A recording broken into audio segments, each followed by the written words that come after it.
Daming blood. Sugat.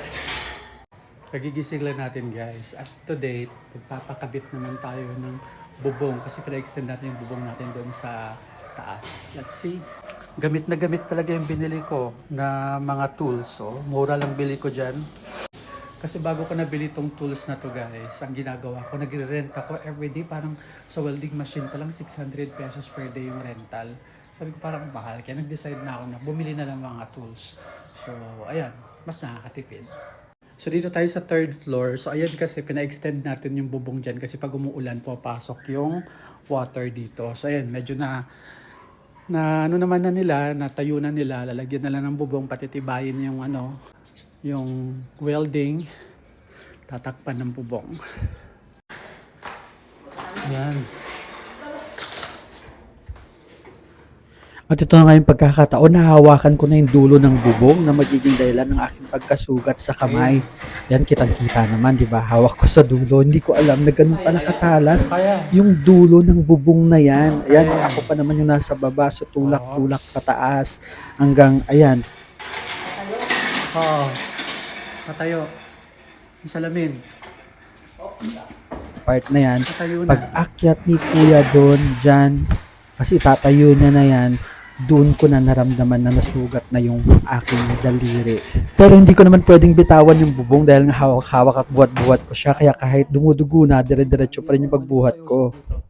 Pala wag gumawak sa dulo. Oo. Wait lang. Ay, hindi pa kaya. Ibaba ko muna. Ayan, yan. Ayan, nakikita nyo nakapilantik ko na daliri sa baba. Ayan, ayan. Hindi ko siya madiin sa bubong. Hindi ko madiin sa bubong kasi dumudugo na yan.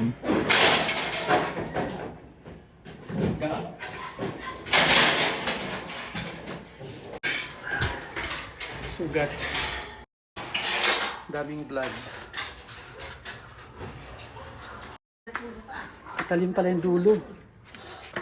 Daming dugo.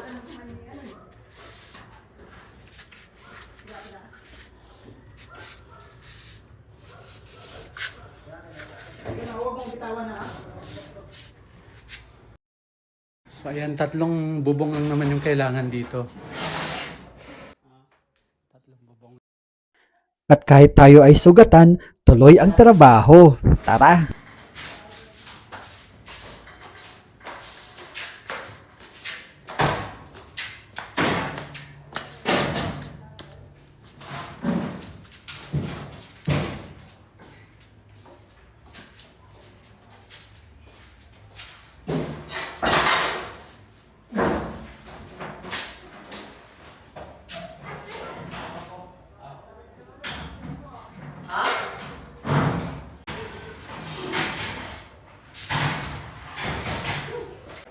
Change costume na. Para long sleeves, hindi mainit ang bagay. Oo. Pinturahan mo na yung mga bakal bago ikabit yung bubong para sigurado hindi kakalawangin.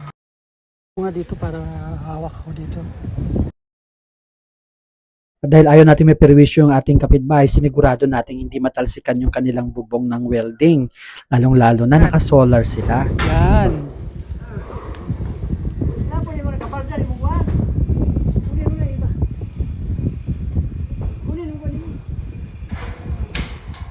Ayan.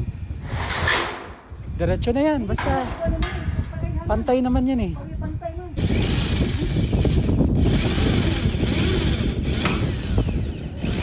Lagay na sila ng flashing para hindi pumasok yung tubig dito. Ayan. O yung solar, ingatan ha.